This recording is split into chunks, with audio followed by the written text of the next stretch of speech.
don't think I've ever done a review on my dad's Series 2A. There you go. So let's do a review on the Series 2A.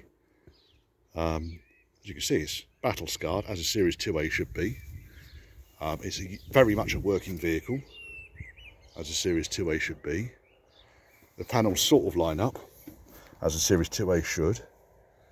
Yeah, Dad loves this thing. It's obviously got the canvas tilt on the back. We put a couple of seats in the back of it, but largely this thing's used for hauling logs and things around. A couple of years ago, we did a Galv chassis replacement on this because the old chassis was just absolutely rotten. And yeah, did it over a weekend. So what have we got? It's a 1968. Don't be fooled by this centre panel. That's a earlier centre panel. The car would have had headlights in the wings when it was made. And this car we found from the original V5s and so forth is a Leconbury Estates car. So it would have probably been on the Petworth estate down in Sussex, which would make sense as far as the number plate's concerned. This bonnet is going to open. Just 1 minute. As you know, security on these things isn't great. So yeah, there's always a hole in the front here for the bonnet to go through. Some people pins through and shackle them down. Anyway, car still has its original 2 1/4 petrol 4-pot. It's got a Weber carburetor because the original Zenith carburetor was leaking badly. It's got footwells that have just been hacked in because we kind of ran out of time, and I really couldn't be asked to drill any more spot wells, so I just kind of pop in around and about, but it's fine, it does the trick. Yeah, and it's, like I say, it's a reliable workhorse. Dad wanted the kind of the spider eyes look on the front of this thing.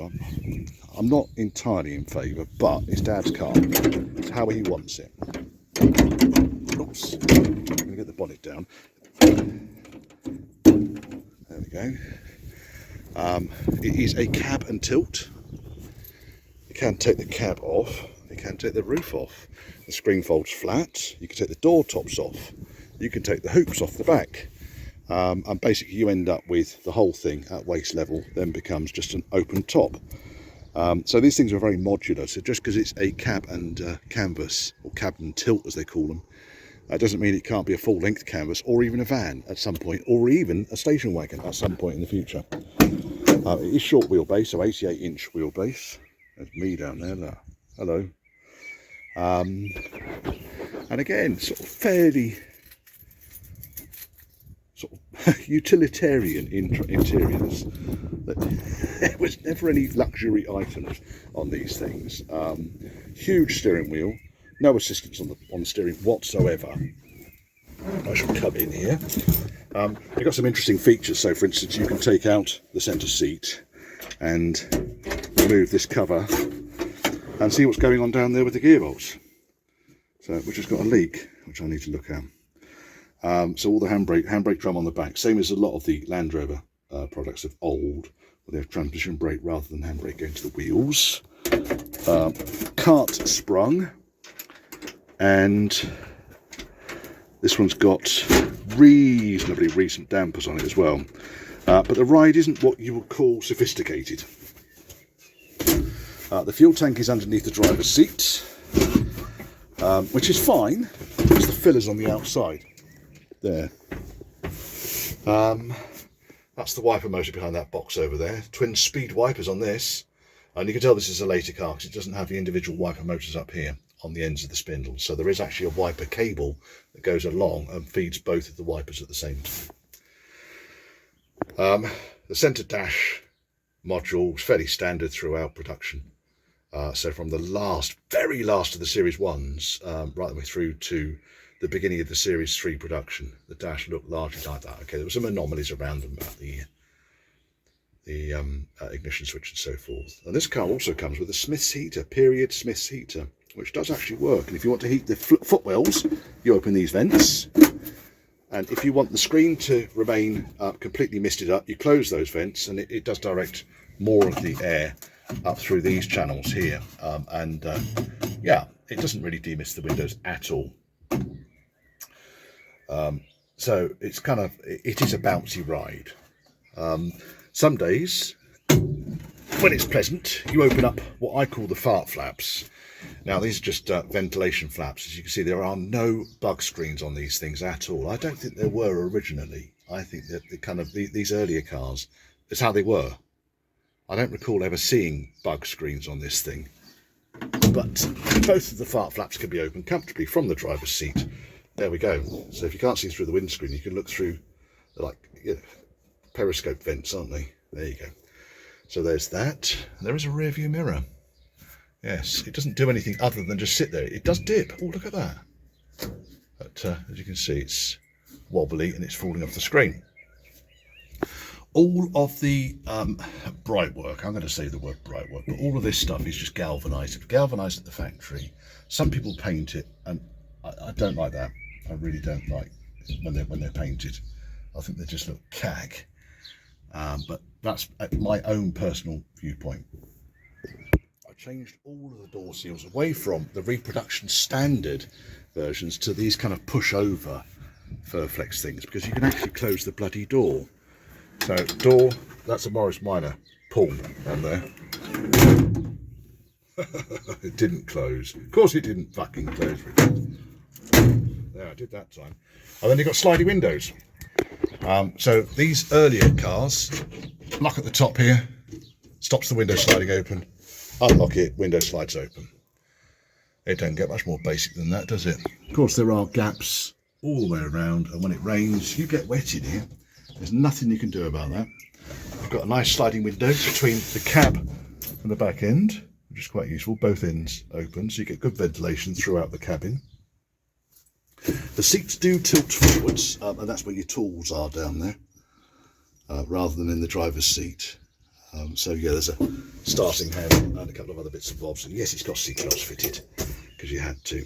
Now, as far as your basic controls are concerned, well, yeah, it's kind of limited really. So we've got an additional switch here for the heater, which is the blower motor. We've got 2-speed wipers, so we've got slow and slightly faster. We've got a headlight switch, so side lights, dip beam. We've got a light switch to turn on and off the panel lights, and we've got a manual choke mechanism. Over here we have a horn button, because the horn ring up here has died and I can't fix it, and I can't be asked to fix it, so I just put one down there. And then here I've got a windscreen washer from a Ford Anglia. Is it going to work? Yes it is. There's probably limited water in there actually. And that's out of a Ford Anglia, and that's because we kept putting electric pumps in there and they kept burning out. The dim dip switch is on the floor down here, right down there on the floor. So it's a left foot operated punch switch. Punch it once, punch it again to turn it off. All right, and then there's a warning light in the binnacle here. So you've got oil pressure, you've got the warning light, and then you've got the diesel cold start, which you won't need. Charge light is over here.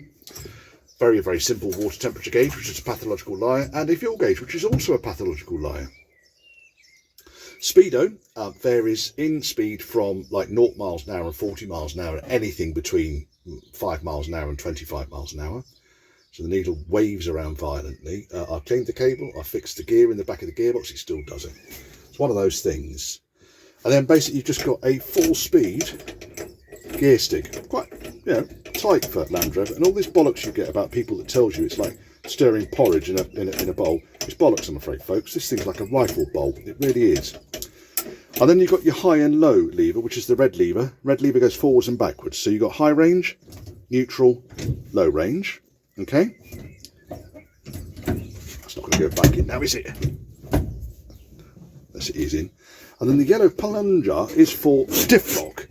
And basically you push it down to engage the diff lock. And then as you pull the thing back into low range, the diff lock pops out. It's just like a little catch on top of the selector. Now, you will notice that in low range, you cannot select the diff lock. That's intentional. Right, so high range, diff lock, 4-wheel drive. There is no, there's no differential. It's just a lock between the front and the rear prop shafts on 4-wheel drive. There's no permanent 4-wheel drive on this thing. So really all you're doing by doing that is engaging the front prop shaft. So you really don't want to be driving it on the road in four-wheel drive, because you will break something. And you'll probably break one of the front CV joints, which are actually universal joints on these things, I think, if I remember correctly. It's been a while since I've had the axle apart on this. And as far as the pedals are concerned, bloody great big things down here. Big old clutch pedal. As you can see, I'm 6'4". It's quite a compact vehicle here. There's not huge amounts of room for me, but I get in it. I can get in it, and I can get my knees under the steering wheel. So that works. Big old brake pedal and a funny little accelerator lever. And then the only control you've really got up here is the indicator, which just does that. That's it. That is all there is to it. So let's go for a run around the field and see what happens. I got the lock there. This is quite a useful security feature, actually. I can get hold of these things. You replace the handbrake lever with this bracket, then you put a padlock through it. It stops you letting the handbrake off. They're not expensive, and it's just going to stop a casual joyrider. It's not going to stop anyone that wants to nick your series Land Rover, unfortunately. But so key goes in. Ignition on, there we go. We can see nice charge light, nice oil pressure light. We've got a little bit of choke. We're in neutral, and will it start?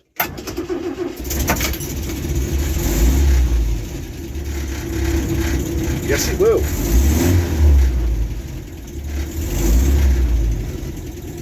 Panels rattling is fairly normal in one of these things. Like I say, people that get all teary-eyed and romantic about driving an old series Land Rover, think, oh yeah, they're wonderful cars. They're fucking difficult to drive, I tell you, because it is just so uncomfortable. So we're just going to go through the field here. We're into the field. Say hello to Sandy. Hello, Sandy. We're in high range at the moment, and this is first gear in high range. And as you can see, it's plodding along at 0 miles an hour, which is good. We slipped out of here. We slipped out of high range. There we go. Back in, because I hadn't pushed it into high range, it just popped out there. So now, it's quite a bumpy ride, I'll be honest. It's pleasant, but you really wouldn't want to be doing much more than about 10-15 miles in one of these things, because you're going to need... Your teeth are going to rattle out. And okay, we're in a bumpy field at the moment. It's not that bumpy down here. Kart springs and, you know, just the overall setup of this car, they are they're primitive, and they weren't designed really to be anything other than kind of like a utility vehicle. So while they did make a safari version, you can understand why there was a desire for the Range Rover when it came along in 1970, because this, you know, the whole station wagon thing was being able to put 10 people in it, etc., etc. And they're all having their fillings shaken out their faces. And I'll tell you now that the Defender 90, when it came along, had coil springs, and believe me, they're just as bumpy. They really are. So let's go for, so we'll stop. We'll go into low range. All right, we're in low range. We'll bring up the clutch, because all my boys learnt to drive in this thing. I'll just slide my foot sideways with the clutch. You get a fair amount of transmission noise out of it. We'll push the choke in. Fair amount of transmission noise. This is feet all off the pedals, and it just goes everywhere. I don't. The 2.25 petrol engine in these things is an absolute gem. It's a wonderful little engine. It's absolutely rock solid, and I've still not touched the pedals by the way, but now I've steered to go back up the hill. So I've got lock on the steering now. There's not a huge lock. These things have got a turning circle of the Queen Mary. Not Queen Mary 2, Queen Mary. Oh, we might have to tune this engine. It's just starting to think about bogging down. It's still going though. I bear in mind it's cold. The water temperature's not risen at all yet. But it's still going. It might need to warm up a little bit before we do this properly, Richard. It is doing it. Let's give it a little bit of a... Now, the other thing is gearbox, there's no synchro on first or second. That said, most of the times you don't use first, you start off in second. Second, no throttle, off it goes. And you can change it to third without too many problems, and it will... It's got synchro on third and a synchro on fourth. The gearbox is actually quite strong in these things. There is an overdrive option. We haven't got one fitted to this because there's just no point.